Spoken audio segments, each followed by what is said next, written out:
What I'd like to talk to you about is how the decisions you make on a daily basis literally shape your health. And in doing so, they literally shape your future, because you are the product of the decisions that you've made previously. And what we need to do as we move forward is we need to consider how we want to be next month, next year, in 10 years' time. Because when we align better our health span to our lifespan, when we focus more on our health and the kind of condition that we intend to be and want to be in as we move forward, we literally empower ourselves to have greater physical independence as we age. And this really matters, because as we age, the quality of our life is directly correlated to the level of our physical independence.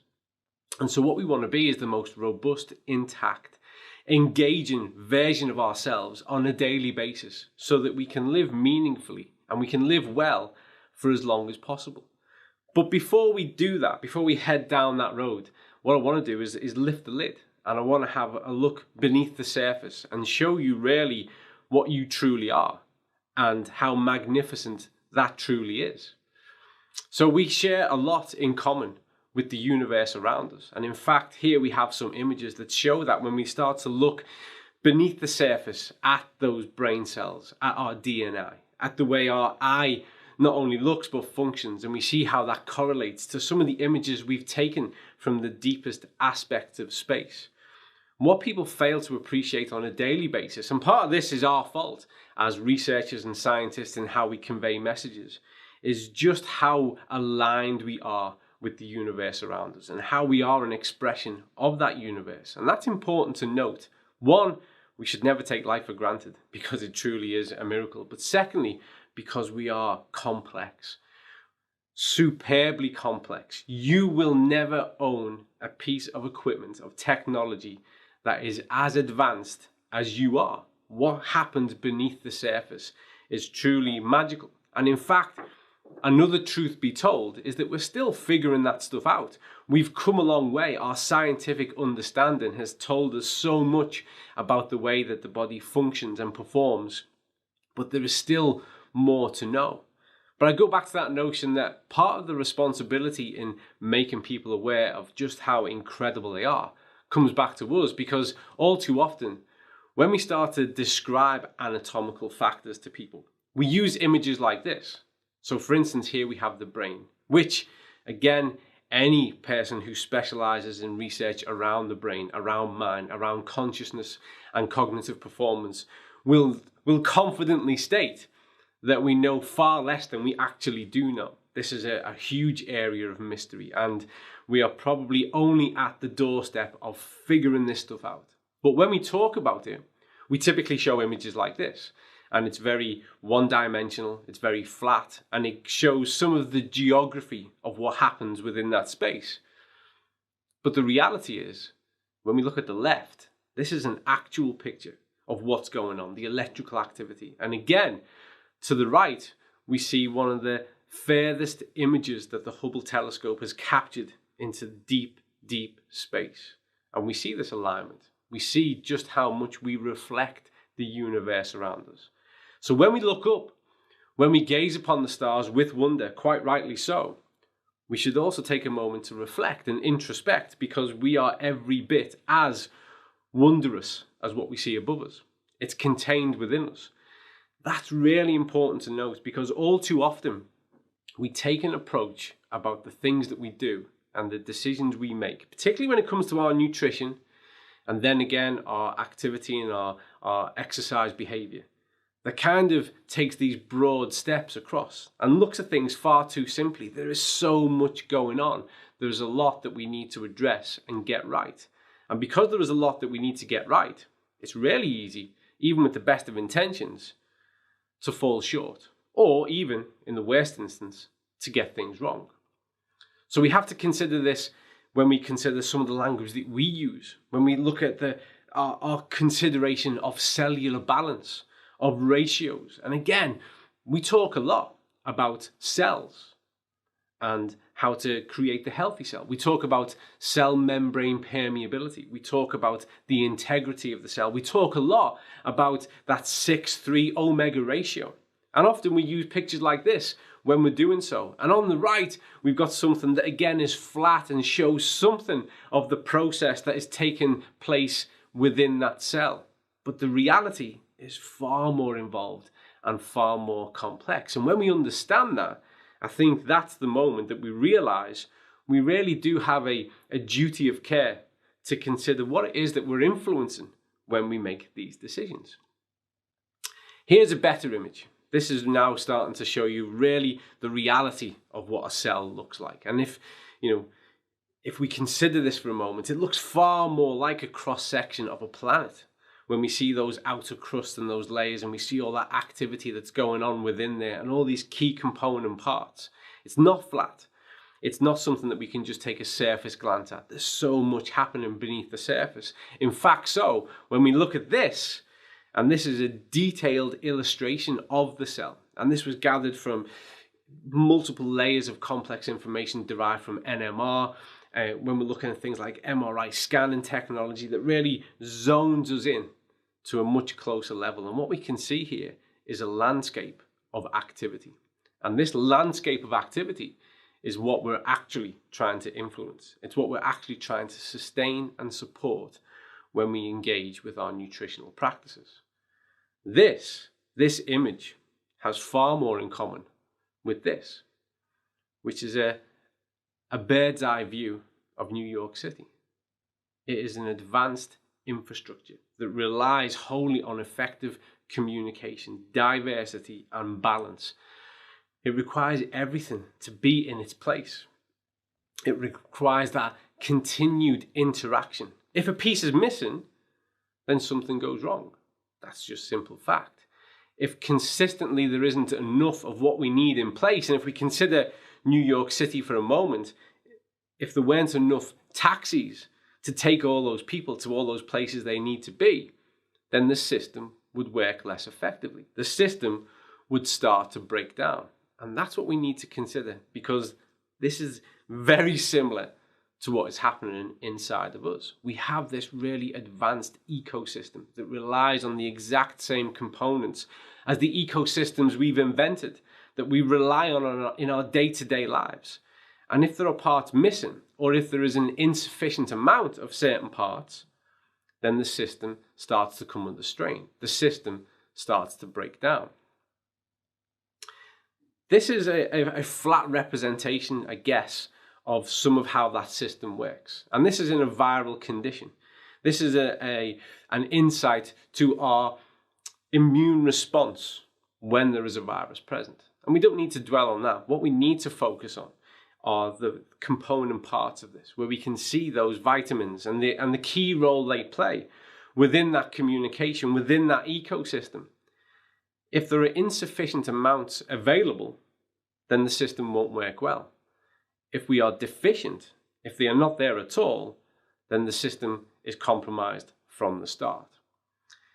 When we look at our dietary choices, and we should look at our dietary choices, we should be looking and working towards making better dietary choices. It's still difficult to ensure that we have sufficient amounts on a daily basis. That's just a fact in the modern world. It simply is. There are multiple things that influence that outcome. One, food availability. Secondly, the integrity of the food. We know that there is such disparity amongst even fresh foods with regards to what nutrients they contain, that it's more of a challenge. That doesn't mean that we shouldn't consume food that way. We 100% should, but we should also be looking at what strategies we can implement to make sure that this really sophisticated and advanced communication network is dealt with and satisfied and served on a daily basis. Because this is a simplified version of all that goes on within every second of every single day. Whether we're in a viral state or not, we rely so much on our immune function just to function ourselves on a daily basis. Let's go now into the center of the human universe, which is the gut. This really is where it all begins for us. And again, on the left there, we have a typical graphical illustration of the kind of processes that take place. But on the right, we've got a real actual photograph of that ecosystem. It's diverse. It is equivalent to a tropical rainforest. It is well balanced. It is carefully balanced. And that area, that ecosystem, needs to be fed. It needs to be nurtured on a daily basis. Anything that engages with that system has an impact and effect. Nothing is passive. So when we put good stuff into the system, and when we make sure we've got those dietary fibers and we feed that environment and encourage it to flourish, then it's best equipped to help us as best as it possibly can, as it was designed to do over all those years and years of evolution. When it's in that kind of condition, we can absorb nutrients from food better. And it's often said that you are what you eat, but it's more accurate to say you are what you absorb. If the center of the human universe is compromised from the start, if it's not sufficiently served with regards to the nutrients it requires, then it can't function effectively in order to get us to those cellular aspects. It simply can't. We need to address this, because the fact is that approximately 70% of our immunity is contained within the intestines. So it really is the center of our universe. We need to care for it. We need to nurture it. And the truth be told, there's a lot of what we do across the globe that has the opposite effect. I would never want to invoke any type of food fear, but there is a truth to say that if we are not engaging and we're not bringing something into that system that's positive, then we're going to be having a negative effect. And over time, that takes its toll. Over time, that has a prolonged impact on our capacity to absorb nutrients. And it's this slow road towards a compromised ecosystem that starts to lead us towards health compromises and problems. So it is important that we eat right and we eat well, but it's still difficult to serve this with regards to modern food availability and ensure that we have sufficient amount of what we need in there doing its job so that its job can be done as best as possible. I often say when people consider their food choices is choose your environment. Where's the place that you like to be? Where do you go in your downtime, on your vacation? Do you choose to go into the mountains? Do you choose to go to the beach, the meadows, the valleys? Where do you choose to go? Because what you need to start consider is the places you would choose to go, that you would opt to be, need to reflect the places that you would bring within you. And when we are wholly reliant on foods that have been artificially created, enhanced, flavored, all across that spectrum, we need to consider, are these the environments that I would choose to go to?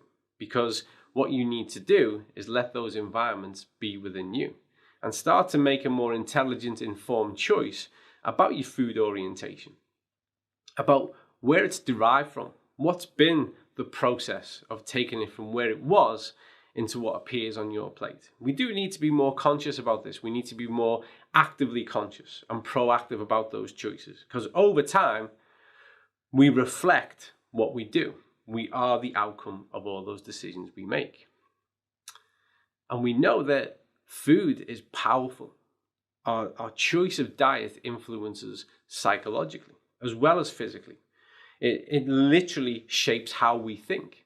And when we start to mold our thoughts based on the foods that we consume, then it doesn't take too long until we're in a position, then actually we have to consider what's informing my food choices. Because taste buds are so malleable. They can be educated, but, which is worth noticing, they can be re-educated, which is even more powerful, I guess.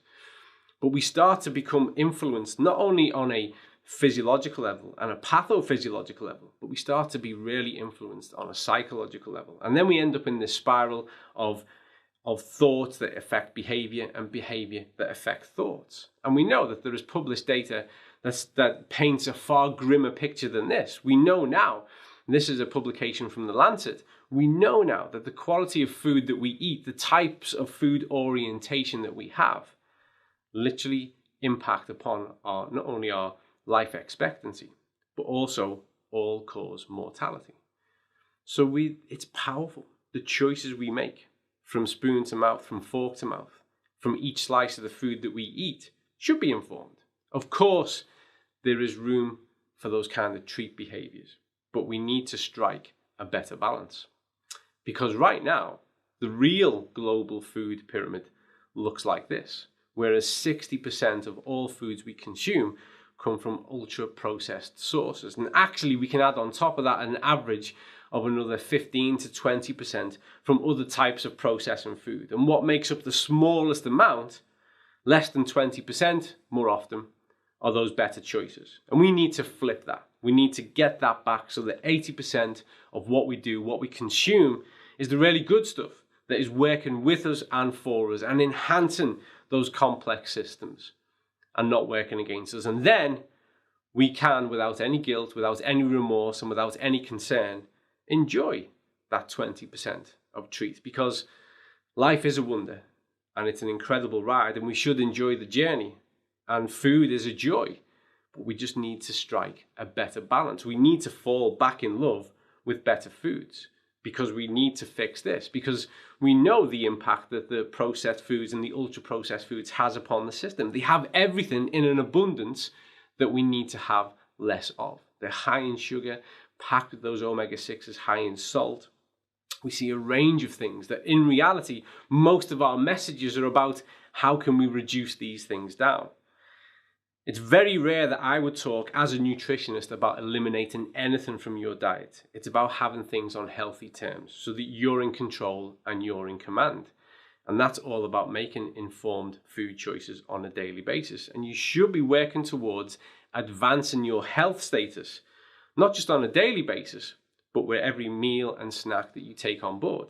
Consider, how much is this working for me?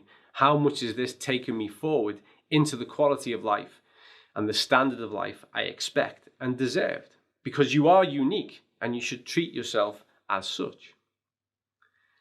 Often, at this kind of interchange, the debate over exercise, athleticism will come into play with regards to, well, if I eat well and I'm doing my physical activity and I'm doing my exercise, surely I'm doing all these things right, then actually the notion of needing further support or impact on my diet means less because I'm doing all of these things. It's not that simple. And in fact, as someone who spent the past 25 years working with elite athlete populations, effective supplementation is more often than not a key part of our nutritional strategy. Where it can be problematic when we start to consider exercise and elite performance is we can fall into these kind of three categories. One, energy becomes a major focus. So we start to consider on the energy requirements of the task, of the exercise, of the sport and event, and we start to structure the diet off a macro profiling approach to make sure that we've got enough energy available. That's an important part, but it often comes at the cost of looking at the quality of the diet because we've become so focused on the quantity of the diet. When we focus on the quantity of the diet, we're drawn into this notion of calorie counting becoming a common language. So this starts to create a minefield if we don't keep a keen eye on those quality factors as we move forward. And also adding to that is a simple fact that as we increase the intensity, the duration, the demands of exercise, well, we see actually further compromise and stress added to the immune system. So the immune system and immune function has to work harder to maintain homeostasis, the dynamic art of equilibrium. So for us to be biologically, physiologically intact and robust, we need to counter the fact that the benefits of this exercise, of this training, comes at a cost. And we need to reflect that in our diet. Because if you remember, that glimpse we had of that complex ecosystem, that's how it works. That's what it's functioning through and as each and every day. When we increase the demand, we put more stress on that system, then we need to add more of the components that keep that system intact. So it's simply not enough for us, and it's certainly not the intelligent approach, is to consider, well, my diet is pretty good and I do my physical activity and exercise, because we know from those fields that that's great, but we still need to do more, and we can do better because we have the means to do so. Food technology has come a long way, and we should embrace that. We can do things better, so we should. We should eat well to be well. That's a key fact. It is directly correlated with all-cause mortality. We've already looked at that slide and considered that evidence. We know that it shapes how we feel each and every day, from our thoughts to our physical wellness. So we should be looking at how we can optimize each and every single one of these areas and do so effectively. But let's get real for a moment. We have to do it in a way that lends itself to human behavior, because we have societies now that are based on convenience. And in fact, more often than not, it's convenience that has taken advantage of people's health. Because we can do things quick, we talk about things in fast terms, fast food. We want something immediately. We live busy lives. So convenience calls to us and makes us realize that we can do something with greater simplicity. And that's what we need to embrace, rather than trying to invoke this whole stock change in human behavior, rewinding a clock perhaps 100 years. What we need to do is get sensible about whole food choices. We need to make them the priority. We also need to get real and proactive about how much we move. And we need to embrace that and do it at the right level so that it enhances our well-being and doesn't put further stress and strain needlessly on that vital immune system. And in order to do so, we need to invoke 21st century solutions. We have within our reach, in our hands, intelligent products that shape effective strategies, that are ethically derived, which is ever more important as we move forward. We consider in every kind of possible context the impact that we have on the planet and how we can do things better and we can get more from less. And we need to look at sustainable behaviors. We need to make choices based around our diet and our activity that we can start today and we can continue forever. It's not about dietary interventions. They typically fail. When we work towards a set outcome, maybe it's the beach body, and you give yourself 3 months to achieve it. Great. What happens after the 3 months? Well, all the statistics tell us that people put the weight back on. And in fact, more often than not, put more weight back on. Intervention-led dietary changes don't work. We need sustainable behaviors. We need simple, effective, intelligent products that create a solution that we can embed every single day. We need to consider balance of the ecosystem of ourselves at a cellular level. We need to look to restore on a daily basis the center of the human universe. And we need to protect ourselves from who knows what and whatever comes next, from what we know and from the things that we're yet to discover. Our immune system is the vital component that keeps us intact, that keeps us well, and it allows us to move forward, and is a fundamental aspect of aligning our health span to our lifespan.